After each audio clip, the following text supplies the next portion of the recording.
नमस्कार. ह्या व्हिडिओमध्ये सगळ्यांचं खूप खूप स्वागत. आणि ह्या व्हिडिओमध्ये आपण बघणार आहोत कपालभातीबद्दल. आपल्या सगळ्यांनाच माहिती आहे की कपालभाती ही एक महत्वाची शुद्धिक्रिया आहे आणि ह्याचा जर नियमित आपण अभ्यास आपण जुनाट सर्दी, खोकला, सायनसेस, दमा, स्थूलता, मधुमेह, पीसीओडी, नैराश्य अशा अनेक विकारांच्या वरती मात करू शकतो. कपालभातीमुळे शरीरातील विषारी द्रव्यांचा निचरा तर होतोच, त्याचबरोबर पचनशक्ती वाढविण्याकरता, मज्जासंस्थेच्या कार्याला चालना देण्याकरता आणि आत्मविश्वास वृद्धिंगत करण्याकरता सुद्धा कपालभातीचा फायदा नक्कीच होतो. पण आपण ह्या व्हिडिओमध्ये फक्त कपालभातीचा एकच प्रकार बघणार नाही आहोत, तर कपालभातीचे वेगवेगळे प्रकार कोणते आहेत, त्यांच्या कृती कशा करायच्या आहेत आणि त्याचे वेगळे फायदे कसे आपल्याला होणार आहेत, हे सुद्धा ह्या व्हिडिओमध्ये आपल्याला जाणून घ्यायचं आहे. सगळ्यात पहिल्यांदा आपण कपालभातीचे जे 3 प्रकार आहेत, वातक्रम कपालभाती, शीतक्रम कपालभाती आणि व्युत्क्रम कपालभाती, ह्यापैकी पहिला प्रकार वातक्रम कपालभाती बघणार आहोत. आपण जी नियमितपणे कपालभाती करत असतो ती वातक्रम कपालभाती ह्या प्रकारामध्ये येते. ह्याच्यामध्ये आपल्याला श्वास अगदी आरामात आतमध्ये घ्यायचा आहे आणि वेगाने श्वास बाहेर टाकायचा आहे. थोडक्यात पॅसिव्ह इनहेल आणि ऍक्टिव्ह एक्झेल आपल्याला ह्यामध्ये करायचा आहे. आणि तो एक्झेल करत असताना, श्वास बाहेर टाकत असताना पोटाची हालचाल करून पोट पटकन आतमध्ये खेचून हवा आपल्याला बाहेर टाकायची आहे. आता आपण अशा पद्धतीचे जे स्ट्रोक्स आहेत ते कपालभातीमध्ये एका राऊंड मध्ये 20, 40, 60 किंवा 80 स्ट्रोक्स सुद्धा घेऊ शकतोय. आणि अशी कपालभातीची 3 ते 4 आवर्तन आपण करू शकतोय आपल्या क्षमतेनुसार. पहिल्यांदा वातक्रम कपालभाती कशी करायची ह्याचं प्रात्यक्षिक तुम्हाला दाखवतो, पण त्यासाठी कपालभातीसाठी कसं बसायचं हे पहिल्यांदा बघूया. कपालभातीला बसत असताना तुम्ही सुखासन, अर्ध पद्मासन किंवा पद्मासनात बसू शकताय. बसल्यानंतर पाठीचा कणा सरळ ठेवा, मान सरळ ठेवा, मान वेडीवाकडे अजिबात करू नका आणि हात गुडघ्यावरती रेस्ट करा. हात कुठल्याही एका मुद्रेमध्ये ठेवले तरीही चालते. आणि मग कपालभातीचे स्ट्रोक्स सुरू करा. पहिल्यांदा मी तुम्हाला वातक्रम कपालभातीचा एक राऊंड घेऊन दाखवतोय.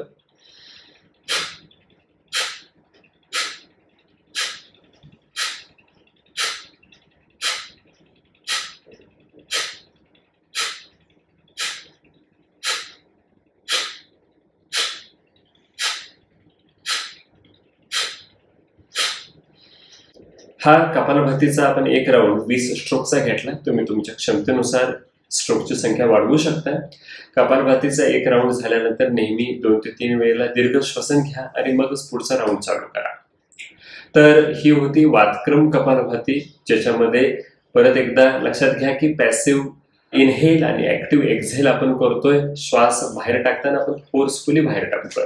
आणि ह्याच्यामध्ये महत्वाची लक्षात ठेवायची गोष्ट अशी आहे की आपण श्वास घेताना आणि सोडताना प्रत्येक वेळेला नाकाचा वापर करतोय. नाकानेच श्वास घेतोय आणि नाकाद्वारेच आपण श्वास सोडतो.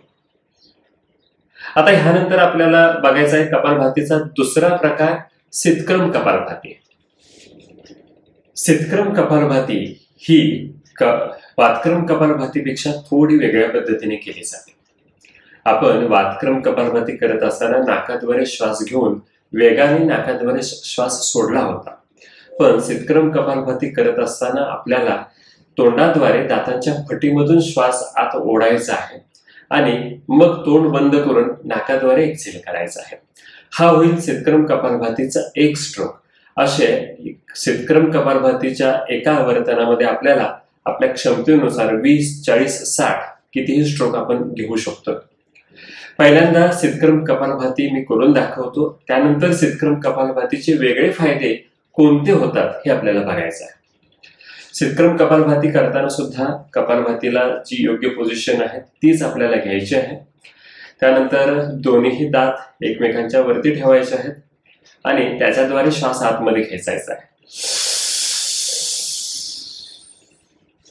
आणि मग श्वास बाहेर टाकायचा आहे. किंवा हीच पद्धत आपल्या पुढे चालू ठेवायची आहे.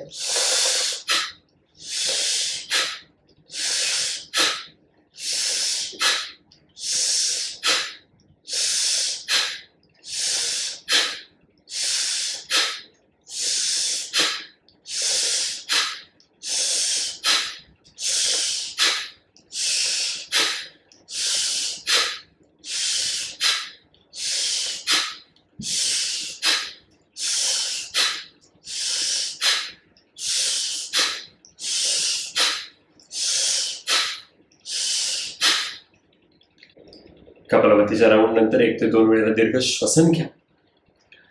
हा शीतक्रम कपालभातीचा प्रकार शीतकारी प्राणायामासारखा असल्यामुळे त्याला शीतक्रम असं नाव मिळालेलं आहे.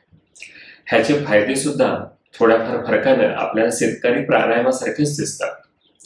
वातक्रम कपालभाती करत असताना शरीरातील उष्णता थोड्या प्रमाणात वाढू शकते. त्यामुळे ज्यांना उष्णतेचे विकार आहेत, जे पित्त प्रकृतीचे लोक आहेत, उन्हाळ्याचे दिवस आहेत किंवा जे थकलेले आहेत, त्यांच्यामध्ये वातक्रम कपालभाती आपण करू शकत नाही. पण शीतक्रम कपालभातीचे वेगळेपण अशामध्ये आहे की शीतक्रम कपालभाती ही शीतकारीसारखे फायदा देत असल्यामुळे आपल्या शरीरातील उष्णता न वाढवता आपल्या शरीरातील उष्णता थोड्या प्रमाणात कमी करते. त्यामुळे उष्णतेचे विकार असतील, पित्ताचे विकार असतील, उन्हाळ्याचे दिवस असेल किंवा आपण थकलेलो असो तरीही आपण शीतक्रम कपालभाती अगदी सहज करू शकतो. बऱ्याच वेळेला आपण जशी हवा आतमध्ये घेऊन परत हवा बाहेर सोडली, त्याच्याऐवजी शीतक्रम कपालभातीमध्ये हाताच्या ओंजळीमध्ये पाणी घेऊन ते पाणी दातांच्या फटीमधून आतमध्ये खेचलं जातं आणि मग नाकाद्वारे ते पाणी बाहेर टाकलं जातं. आता बऱ्याच योग साधकांना ही क्रिया करणं अवघड जात असेल तरीही शीतक्रम कपालभातीचे फायदे तुम्हाला मिळवायचे असतील तर जशी आता आपण शीतक्रम कपालभातीची आवर्तने केली तशी करून तुम्ही शीतक्रम कपालभातीचे सगळे फायदे नक्कीच घेऊ शकता. आता आपल्याला बघायचं आहे कपालभातीचा तिसरा आणि सगळ्यात शेवटचा प्रकार व्युत्क्रम कपालभाती. थोडंसं ह्या शब्दाकडे व्युत्क्रमकडे लक्ष देऊया. व्युताचा अर्थ आहे विरुद्ध दिशेनं. म्हणजेच जसे आपण शीतक्रम कपालभाती केली आणि त्याच्यामध्ये आपण तोंडाद्वारे श्वास घेतला आणि वेगाने तो श्वास नाकाद्वारे सोडला, तसाच इथं उलट्या दिशेनं म्हणजेच नाकाद्वारे आपल्याला सहज श्वास आतमध्ये घ्यायचा आहे आणि तोंडाद्वारे आपल्याला तो श्वास वेगाने बाहेर टाकायचा आहे. म्हणजेच कपालभातीच्या तिन्ही प्रकारामध्ये वेगाने श्वास बाहेर टाकणे आणि अगदी आरामात श्वास आतमध्ये घेणे हे सूत्र ह्या तिसऱ्या प्रकाराला सुद्धा लागू पडतं. पहिल्यांदा तुम्हाला व्युत्क्रम कपालभातीचं एक आवर्तन घेऊन दाखवतो आणि मग त्याच्या फायद्या तोट्यांच्या वरती किंवा त्याचं वेगळेपण कशामध्ये ह्याच्यावरती लक्ष देऊयात.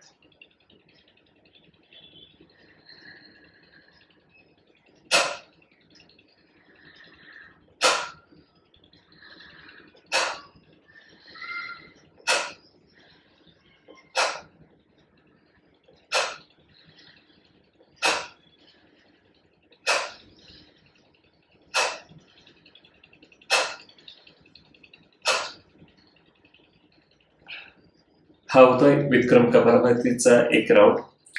प्रत्येक राऊंड नंतर तुम्हाला 1 ते 2 वेळेला खोलवर श्वास घ्यायचा. व्युत्क्रम कपालभाती करत असताना आपण आपल्या फुफ्फुसांच्या मध्ये आणि श्वास नलिकांच्या मध्ये जो साचलेला श्वास असतो, साचलेला प्राणवायू असतो, तो बाहेर वेगाने फेकत असतो.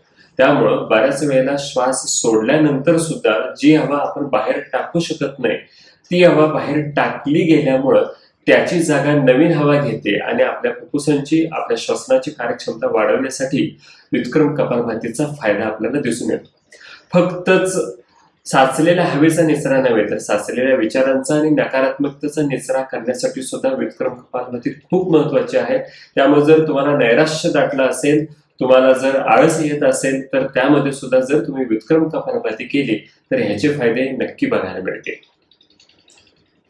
आता शीतक्रम कपालभातीमध्ये जसं आपण पाण्याचा वापर करून शीतक्रम कपालभाती करू शकत होतो, तशाच पद्धतीनं व्युत्क्रम कपालभाती सुद्धा आपण हाताच्या ओंजळीमध्ये पाणी घेऊन नाकाद्वारे ते पाणी आतमध्ये खेचून ते पाणी तोंडाद्वारे बाहेर टाकून करू शकतो.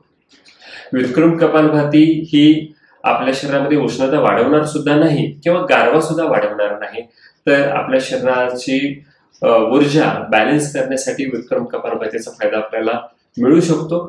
फक्त ह्याच्यामध्ये वेगाने श्वास बाहेर टाकत असल्यामुळे काही वेळेला तुम्हाला गरगरल्यासारखं वाटत असेल तर मात्र व्युत्क्रम कपालभातीच्या एका आवर्तनामध्ये कमी स्ट्रोक घ्या. अंदाजे तुम्ही 10 स्ट्रोक सुद्धा घेऊ शकताय आणि त्याचे फायदे मिळवू शकताय. तर हे होते कपालभातीचे 3 प्रकार: वातक्रम कपालभाती, शीतक्रम कपालभाती आणि व्युत्क्रम कपालभाती. तिन्ही प्रकारांच्या मध्ये एक सारखेपण असं होतं की प्रत्येक वेळेला आपण श्वास अगदी आरामात आतमध्ये घेतला होता आणि श्वास वेगाने बाहेर टाकला होता. आणि तिन्ही प्रकारांच्या मध्ये वेगळेपण असं होतं की वातक्रम कपालभातीमध्ये आपण नाकाने श्वास घेऊन नाकाद्वारे सोडलेला, शीतक्रम कपालभातीमध्ये आपण तोंडाने श्वास घेऊन नाकाने सोडलेला आणि व्युत्क्रम कपालभातीमध्ये आपण नाकाद्वारे श्वास घेऊन तोंडाने सोडत होतो. तर असे कपालभातीचे तिन्ही प्रकार जर तुम्ही नियमित अभ्यास केला तर कफाचे विकार, मेदाचे विकार कमी व्हायला मदत मिळेल.